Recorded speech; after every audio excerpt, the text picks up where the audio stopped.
말씀해 주시기 바랍니다. 오전 중에 사정이 있어서 잠시 자리를 비우는 바람에 자료 제출 요구를 못했습니다. 그래서 잠시 자료 제출 요구를 좀 하겠습니다. 뭐 양당 원내 수석님들은 그럴 수 있으니까 하셔도 됩니다.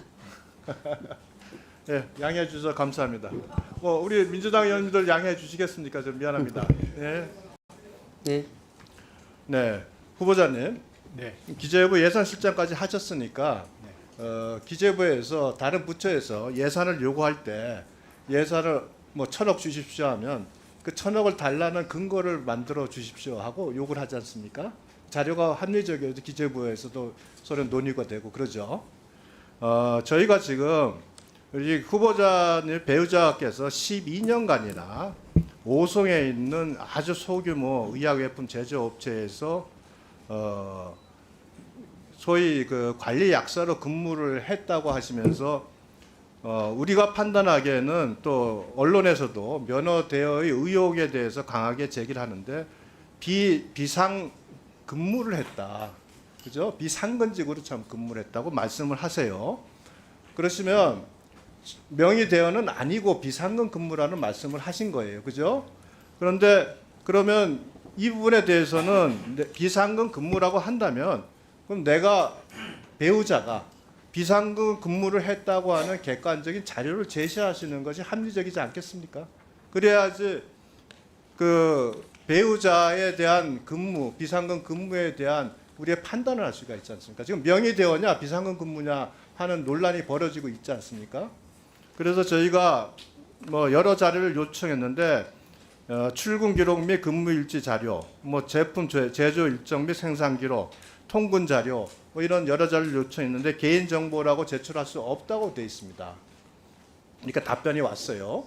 그런데 배우자의 문제는 생각보다 심각한 문제입니다. 이 부분은 약사법 위반 행위이기도 하고요. 또 이 부분에 대해서는 또 후보자가 인지했느냐 안 했느냐에 따라서 불법을 용해했다는 부분이 되기 때문에 후보자의 도덕성 판단에서 중요한 부분입니다. 후보자는 비상근직이라고 주장하시면서 거기에 입증할 만한 자료를 내달라고 하는데 지금 거부를 하고 계세요. 그래서 다른 거 다 제가 제외를 시키겠습니다. 그 출근하셨으면 출근 기록이나 근무일지 자료는 있을 겁니다. 당연히 회사니까 가지고 있겠죠. 그래서 그 관련된 출퇴근 기록이나 또는 그 배우자 명의의 관리 일지든지 뭐든지 제조 공정에 관리했거나 업무에 관여했다고 입증할 수 있는 어떤 자료도 좋으니까 좀 내주시기 바라고요. 또 그게 좀 여의치 않다면 그것조차도 낼 의사가 뭐 냈으면 좋겠고요. 낼 의사가 있는지 모르겠지만 또 하나는 적어도 차로 통근을 했을 테니까 KTX든지 자가용을 이용하면 우리 톨게이트를 패스한 내역 그런 자료라도 그 기간주에 있는 자료를 내주시면 좋겠습니다. 이건 굉장히 중요한 부분이라고 저는 생각합니다. 네, 후보자님 답변해 주시기 바랍니다. 예. 제출하겠습니까? 네, 지금 네. 몇 시까지 제출하시겠습니까? 좀 확인해 보도록 확인한 대로? 네. 예. 위원님께 그렇게 하면 되겠죠? 네, 예. 알겠습니다. 자, 그러면 확인이 어려운 건 아니니까요. 금일 6시 전까지 제출을 해 주시길 바랍니다. 네. 자, 그러면 주질의를 계속하도록 하겠습니다.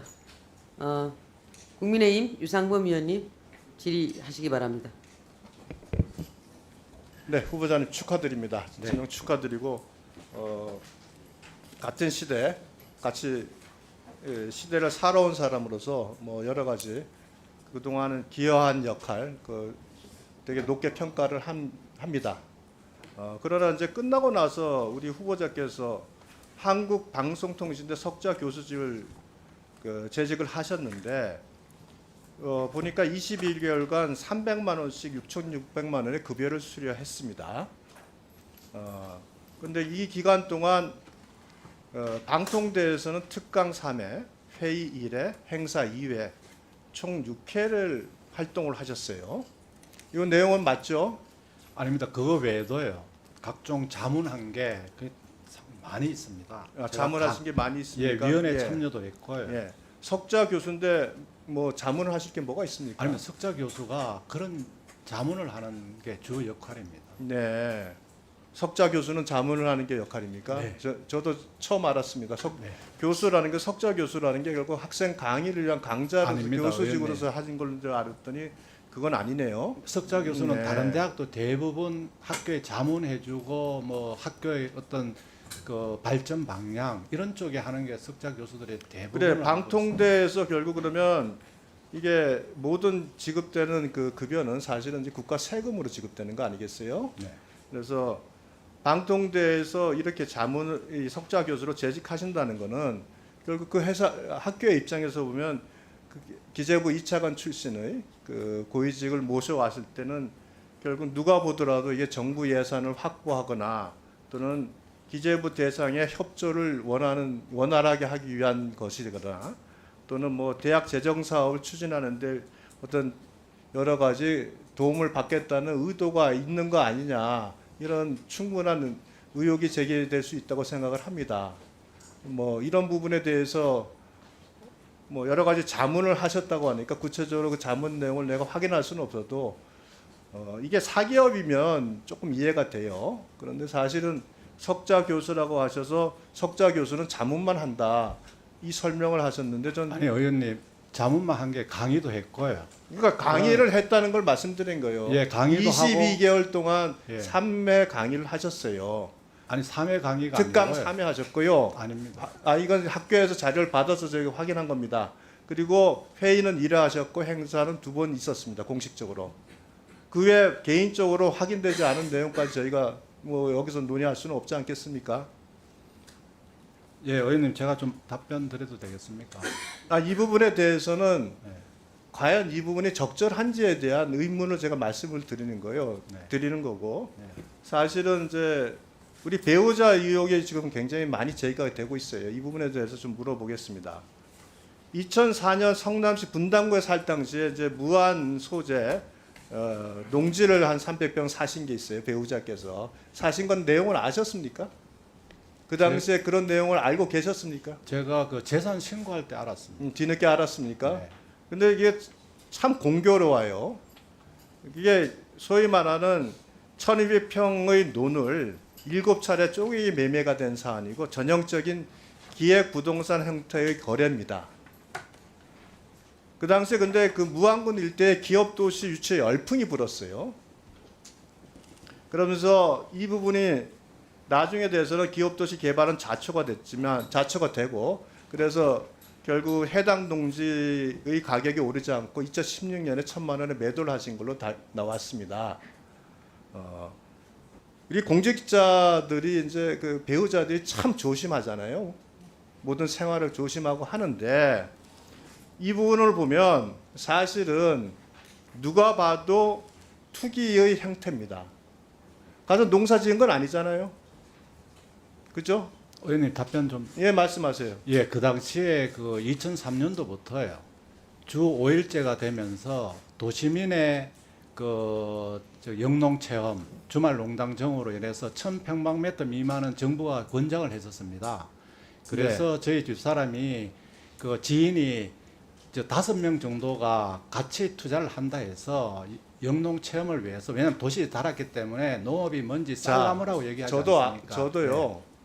그런 걸 좋아하는 사람 많이 압니다. 네, 네. 근데 대부분 집에서 1시간, 2시간 이내죠. 어디 분당에서 무안까지 거리가 얼만데 영농 체험으로 가서 그 영농 체험을 했다고 하겠어요? 의원님 이게 지금 사실은 논이거든요. 논.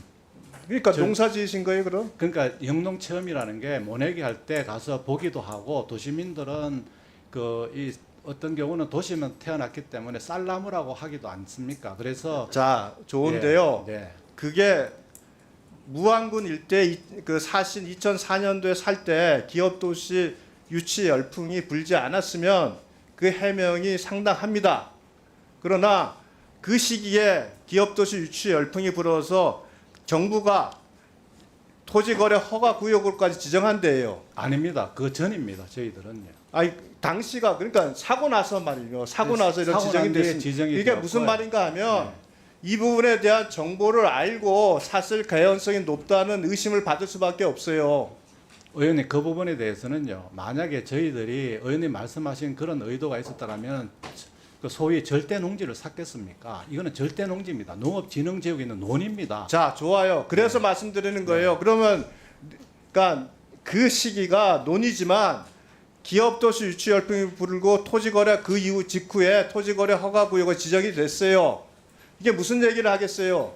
그만큼 그 당시에 부동산 투기 열풍이 컸다는 겁니다. 그 지역이 무안군이라는 아주 먼 곳이 이걸 가지고 지금 그런 식으로 단순히 그 농촌 체험이라고 말할 수 있는 게 아니기 때문에 제가 질문을 하는 겁니다. 아니 저희 이런 식으로 이게 투기를 하려고 하면 잡종이나 뭐 밭이나 이런 거 샀을 겁니다, 의원님. 어차피 저희들은- 이게 네. 이런 식으로 토지거래 허가구역이 되고 기업도시가 되면 용도 변경이 이루어지고 하는 그 절차는 다 있지 않습니까? 이 논이기 때문에요. 그게 절대 농지는 그게 불가능합니다, 의원님.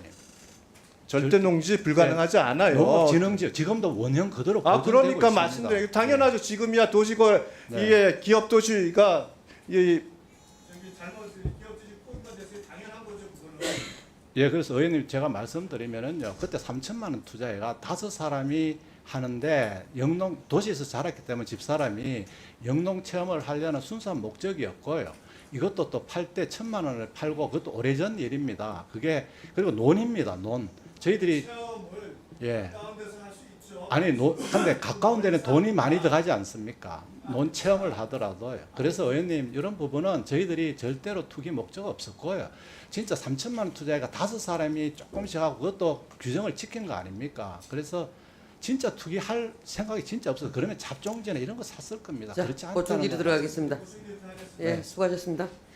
다음은 국민의힘 이인선